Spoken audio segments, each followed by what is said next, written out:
દુર્ઘટનામાં મૃત્યુ પામેલી વિદ્યાર્થીની અલીશબા કોઠારીના પિતાની માંગ છે ફાસ્ટ ટ્રેક કોર્ટમાં કેસ ચલાવવાની તેમની માંગ છે।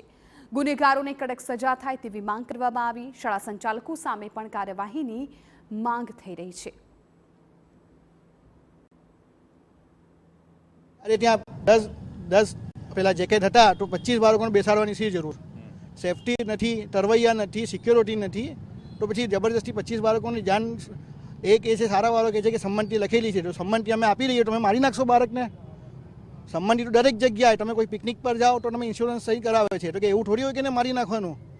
આ લોકો છટકબારી કરે છે કે અમે સંમતિ લીધેલી છે, તો સંમતિ એ ના લો કે તમે અમે મારીને આપીશું તમે સંમત છો, એવી સંમતિ ના લેવાય।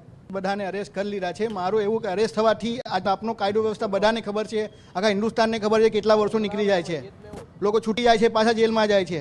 તો મારે એક જ વિનંતી કે જેટલું ફાસ્ટ ટ્રેક કોર્ટમાં ન્યાય મળવું જોઈએ।